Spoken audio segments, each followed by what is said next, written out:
Si Major William Cage, isang media relations officer na dumating sakay ng chopper para tanggapin ang kanyang sunod na misyon mula sa general. Sinubukan nilang pag-isahin ang puwersa ng Estados Unidos at Europe upang talunin ang mga alien na tinatawag nilang mga mimic, at nais din ng general na i-record ni Cage ang mangyayaring digmaan. Gayunpaman, tumanggi si Cage at sinabing wala siyang karanasan sa pakikipaglaban, ngunit binalaan siya ng general na ito ay isang utos na dapat niyang sundin dahil ito ay nagmula sa mga nakatataas. While it is an honor, General, I'm afraid I'm gonna have to decline. You are now under my command. Sinubukan ni Cage na i-blackmail ang general, at mukhang gumana naman ito. Ngunit sa sandaling naglakad siya palabas ng opisina. Arrest this man. Inutos ng general ang agarang pag-aresto para kay Cage. Tumakbo siya na parang duwag ngunit kinuryente siya at dinala sa isang warship. Nagising siya sa isang tambak ng mga bagahe at sinalubong ni Master Sergeant Farrell. Sinubukan ni Cage na ipaliwanag ang kanyang ranggo at nagdemand ng isang phone call. Nang marinig ito, pumayag si Farrell na dalhin siya, ngunit napagtanto ni Cage na ito ay isa lang kasinungalingan. Naglabas ang Master Sergeant ng isang paperwork na nagsasabing si Cage ay isang deserter, at gagawin ang lahat para lang makaalis sa tungkulin sa combat duty. Hindi nagtagal, dinala siya sa kanyang bagong unit na tinatawag na J-Squad. Pagdating doon, nabisto ng Master Sergeant ang kanilang ginagawang pagsugal at pinakain sa buong squad ang kanilang mga baraha. What is my definitive position? Sinabi niya sa squad na si Cage ay isang deserter at nakatitiyak siyang tatakas siya. Ginawa niyang responsable ang squad para sa kanyang pag-uugali, na labis na ikinadismaya ng lahat. You're not in uniform. Kalaunan, isinuot na ni Cage ang kanyang exosuit kasama ang kanyang teammate, ngunit wala siyang ideya kung paano ito paganahin. Nasaksihan din niya ang mga kakaibang pag-uugali ng kanyang mga kasamahan, na mas lalo siyang ginawang hindi komportable. Sinubukang umatras ni Cage at sinabi na maaari niyang masaktan ng isang tao dahil sa kanyang kawalan ng karanasan, ngunit sinabi sa kanya ng kanyang teammate na hindi niya ito magagawa kung naka-on ang safety. Where is the safety? Exactly. Hindi nagtagal, nagmarcha sila papunta sa mga transport plane, ngunit sinubukan muling tumakas ni Cage sa aircraft. Nang makasakay, sinubukan ni Cage na alisin ang safety ng kanyang baril, ngunit nabigo siyang gawin ito. Nang nasa beachfront na sila, bumukas ang sahig at naghanda na ang mga sundalo para sa drop-off. Ngunit bago pa matapos ang sergeant sa pagsasalita, inatake ang kanilang aircraft ng mga kalaban. Ang bawat sundalo ay nagsimulang tumalon palabas, ngunit pare-pareho silang namatay. Sa huli, wala siyang ibang choice kundi pindutin ang release button bago sumabog ang aircraft. Nahulog siya sa tabing dagat at walang ibang nakita kundi kaguluhan. Nahulog ang isang aircraft sa ibabaw ng isa sa kanyang mga kasamahan, dahilan para tumilapon si Cage sa buhangin. Bumangon siya at sinubukang paganahin ang kanyang sandata, ngunit ang wika ay tila na stop sa Japanese. Nakita niya ang isa pang aircraft na papabagsak patungo sa kanya at nakaiwas sa tamang oras, na nagligtas sa kanyang buhay ngunit pumatay naman sa lahat. Nang tumingala siya, nakita niya ang isang babaeng nakikipaglaban sa mga mimik gamit ang isang espada. Ang kanyang pangalan ay Rita Vertasky at napatalsik siya nito, ngunit sa huli ay nagawa niya ding patayin ang kalaban. Pagkatapos ay naglakad siya patungo kay Cage, ngunit sa kasamaang palad ay napatay siya sa harap niya. Sa sobrang takot, nagsimulang tumakbo si Cage sa kabilang direksyon, ngunit pinigilan siya ni Master Sergeant Farrell. Nag-regroup ang kanilang team at sinabi ng isa sa kanila na parang alam ng kalaban na darating sila. Pagkatapos ay gumawa sila ng barikada at naghintay sa pagdating ng mga kalaban. Samantala, pinipilit pa rin ni Cage na alisin ang safety ng kanyang armas, ngunit wala pa rin itong resulta. Nang tumingin siya sa lupa, may nakita siyang gumagalaw at dito nabunyag na nakarating na ang mga mimik sa kanilang lokasyon. Sa loob lamang ng ilang segundo, ganap na naubos ng mimik ang kanilang buong squad. Sa huli, napagana na ni Cage ang kanyang sandata at binaril ang mimik na pumatay sa kanyang koponan. Nagawa niya itong patayin ngunit nagpakita ang isa pang mimik na merong kakaibang itsura. Sinubukan niya itong barilin ngunit naubusan siya ng bala, kaya kinuha niya ang bomba sa tabi niya. Nang sumugod ang mimik, pinasabog niya ang ulo ng alien, ngunit bumuhos ang dugo nito sa ulo ni Cage na tumunaw sa kanyang mukha. Sumigaw siya sa sakit ngunit nagising siya sa likod ng mga bagahe kung nasaan siya kanina.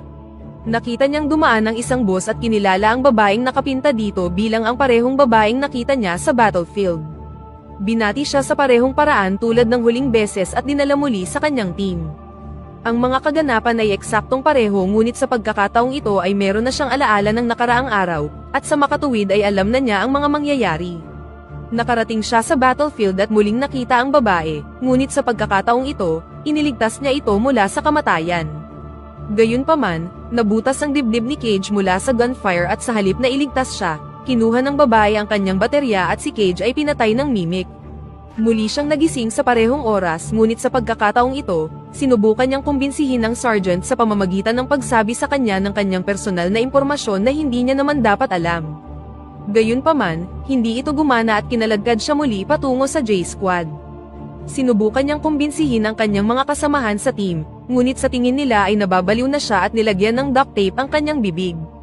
Nakarating siya sa beach at sinubukang iligtas ang kanyang mga kasamahan, ngunit nadurog siya ng nahulog na aircraft. Paulit-ulit niya itong sinubukan, at mas humuhusay ang kanyang kakayahan sa tuwing namamatay siya.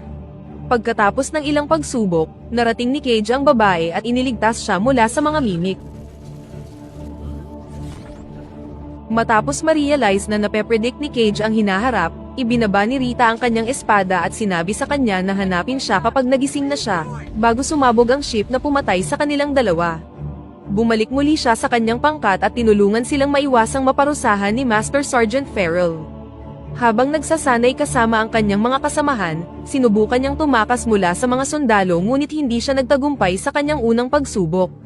Sa pangalawang pagsubok, gumulong siya sa ilalim ng isang army truck at matagumpay na nakatakas kay Master Sergeant Farrell. Natagpuan ni Cage ang babae na nagsasanay sa kanyang dibisyon, at naglakad patungo sa kanya upang sabihin ang tungkol sa nangyari. Who said you could talk to me? You did. You said to find you tomorrow at the beach.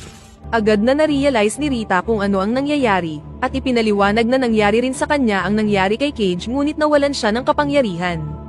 Dito nabunyag na nakuha ni Cage ang kapangyarihan na i-reset ang oras mula sa isang alpha, ang asul na mimic na kanyang pinatay at sa pamamagitan ng pag-absorb ng dugo nito. Kalaunan, dumating sila sa Weapons Repair Department at nakilala si Dr. Carter, isang physicist at biologist na dalubhasa sa mimic biology. Siya lang ang may maraming kaalaman tungkol sa mga mimic at ang tanging naniniwala sa kwento ni Rita. Ipinaliwanag niya na ang mga mimic ay parang nervous system at kinokontrol sila ng isang sentro na tinatawag na Omega. Ang Omega ay nagbibigay ng kapangyarihan sa Alpha na i-reset ang oras sa tuwing mamamatay ang isa sa kanila. Sa makatuwid, lagi nitong alam ang hinaharap at hinding-hindi matatalo sa digmaan. Kapag naramdaman ng Omega na nawawala na ito ng kapangyarihan, susubukan nitong hanapin ang taong responsable, at ang taong yon ay magsisimulang magkaroon ng mga vision tungkol sa lokasyon ng Omega. Nagkaroon na nito si Rita ngunit bago pa man siya makarating doon, nawalan siya ng maraming dugo at paggising niya ay nasa ospital na siya. Dahil si Cage ay wala pang kahit na anong vision, meron pa silang sapat na oras upang ihanda siya.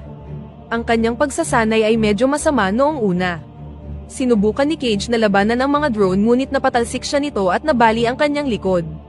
Nang makita ito, sinabi sa kanya ni Rita na meron lamang isang patakaran, at ito ay hindi dapat mawala ang kanyang dugo. Dapat niyang tiyakin na mamamatay siya bago mangyari ang anumang blood transfusion o mawawalan siya ng kapangyarihan na i-reset ang oras.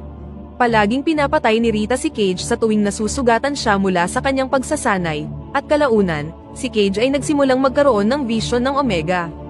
Inilarawan niya ang lokasyong ito kay Dr. Carter at pinlano nila ang kanilang pagtakas sa dalampasigan.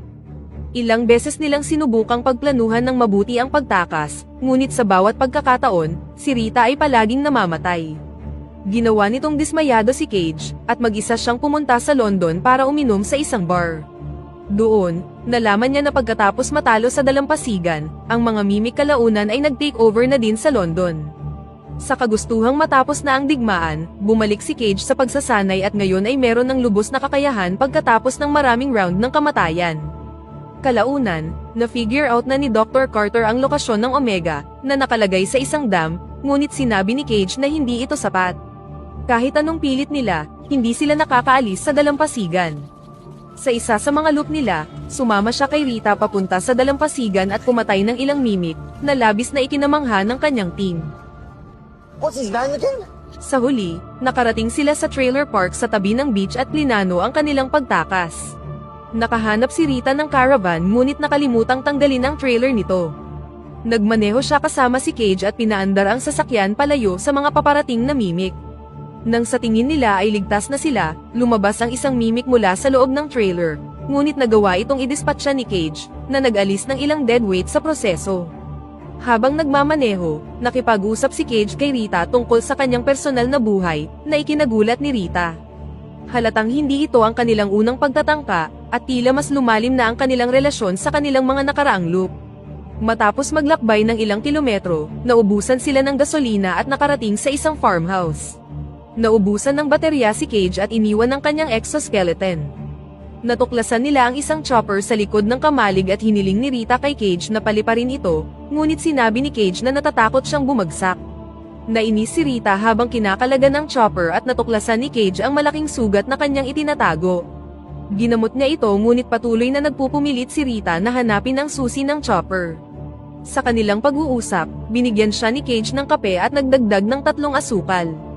Nasurpresa si Rita na alam ito ni Cage dahil hindi pa niya ito sinasabi sa kanya, at ibig sabihin nito ay hindi ito ang unang beses na nakapunta sila dito. Pinilit niya si Cage na sabihin sa kanya ang totoo, at nang wala ng ibang choice, ibinunyag ni Cage na palagi niyang hawak ang susi. Ayaw niyang simulan ang pagpapalipad ng chopper dahil sa tuwing ginagawa niya ito, namamatay si Rita. Gayunpaman, kinuha pa rin ni Rita ang susi at pinaandar ang chopper, na nag-trigger ng pag-atake sa mga mimik na naging sanhi ng pag-crash ni Rita. Dumating si Cage upang hanapin siya, ngunit namatay si Rita sa kanyang mga bisig.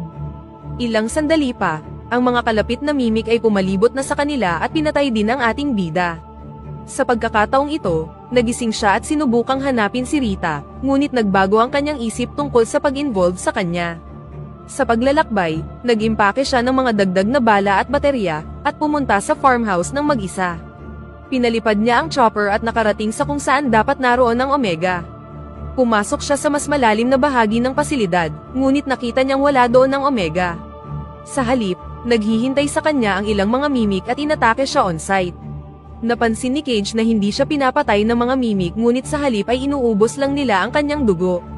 Dito niya na-realize na isa lang itong bitag, at matagumpay na nilunod ang kanyang sarili upang i-reset ang oras. Pagkatapos nito, sinabi niya kina Carter at Rita na ang mga vision ay mga bitag lamang. Ngayon, ang tanging paraan upang mahanap ang Omega ay ang paggamit ng device na ginawa ni Carter na nagre-relay ng signal, ngunit kinumpiska ito ng general. Sa sumunod na eksena, pumunta sila sa general at nagawang makapasok sa gusali. Nagulat ang general nang makita si Cage at ang kanyang pinakamagaling na sundalo na tila nasa kabilang panig na ngayon. Ipinakita ni Cage na alam niya ang mangyayari sa hinaharap, at ipinaliwanag kung paano sila laging natatalo sa labanan sa dalampasigan. Dapat nilang gamitin ang device na nakalagay sa safe para patayin ang Omega, ngunit hindi sumasang-ayon ang general kahit ilang beses na nila itong sinubukan. Matapos siyang kumbinsihin sa pagkakataong ito, kinuha ng general ang transponder at nakakagulat na ibinigay ito kay Cage. Pagkatapos ay nagmamadaling lumabas ng gusali ang dalawa ngunit sinimulan silang atakihin ng mga sundalo. Sinubukan nilang tumakas sakay ng sasakyan at sinamantala ni Cage ang pagkakataong ito para gamitin ang transponder. Agad siyang nagkaroon ng link sa Omega at nahanap ito sa Paris. Bago pa sila makatakas, pinabagsak sila ng isang sundalong may exosuit at pagkatapos ay dinala sa ospital. Nang magising si Cage, nalaman niyang binigyan na siya ng nurse ng dugo. Sinubukan ni Rita na patayin si Cage upang i-reset ang oras, ngunit sinabi sa kanya ni Cage na wala na siyang kakayahan. Matapos makalabas ng ospital, nagtungo sila sa kampo at hinanap ang kanilang teammate sa J-Squad. Kinumbinsi sila ni Cage na tulungan sila at sa pagkakataong ito, kasama nila si Rita Vertasky, ang Angel of Verdun. Nang walang sinasayang na oras, ninakaw nila ang isang military aircraft at nagtungo na papunta sa Paris. Ngunit bago pa sila makapasok sa gusali, inatake sila ng napakaraming mimik. Dahil dito, bumagsak ang aircraft, na ikinamatay ng karamihan sa kanilang team. Pagkatapos ay nag-regroup sila sa ibaba, at ngayon ay meron na lang silang kaunting bala sa kanilang mga armas. Tila napakababa ng kanilang chance na makapunta sa Omega, kaya nakaisip si Cage ng ideya na gamitin ang bumagsak na aircraft upang maabot ang gusali. Ang dalawa sa kanilang mga kasamahan ay nanatili sa likuran upang pigilan ang mga kalaban, habang sina Cage naman ay minaneho palayo ang aircraft. Gayunpaman, naabutan sila ng mga mimik at pinatay ang mga natitirang sundalo, at ngayon ay sina Rita at Cage na lang ang naiwang buhay. Bumangga sila sa gusali at tumakbo patungo sa lokasyon ng Omega, habang ang mga alien naman ay walang tigil na humahabol sa kanila. Hindi nagtagal, nakarating sila sa parking garage sa ibabaw mismo ng Omega, na lumalabas na nakalubog sa baha. Gayunpaman, hindi sila maaaring umabante dahil hinarangan ng isang Alpha ang kanilang daanan. Nagboluntaryo si Rita na isakripisyo ang sarili para akitin ang Alpha, ngunit hindi dito sumang-ayon si Cage. Sinabi sa kanya ni Rita na ito ang dapat niyang gawin upang matapos na ang digmaan. Nag-wish siya na sana ay nakilala niya si Cage sa mas mabuting kalagayan, at binigyan siya ng halik, bago tumakbo palabas. Hinabol siya ng Alpha at agad na pinatay. Sinamantala ni Cage ang pagkakataong ito para tumalon sa tubig at lumangoy patungo sa Omega, habang ang Alpha naman ay mabilis na humabol sa kanya. Nagawa siyang saksakin ng Alpha, ngunit ngumiti si Cage habang binibitawan niya ang mga pin ng mga granada. Sumabog ang Omega at sa parehong oras na yun, ang lahat ng mga mimik ay agad na namatay. Bago mamatay si Cage, ang dugo ng Omega ay sumanib sa kanyang katawan, na ginawang itim ang kanyang mga mata. Muli siyang nagising at sa pagkakataong ito, nasa chopper na siya para salubungin ang general. Nang makalapag, tumingin siya sa balita at nakitang natapos na ang digmaan, dahil sa isang malaking pagsabog na nangyari sa umaga, na pumatay sa lahat ng mga mimik.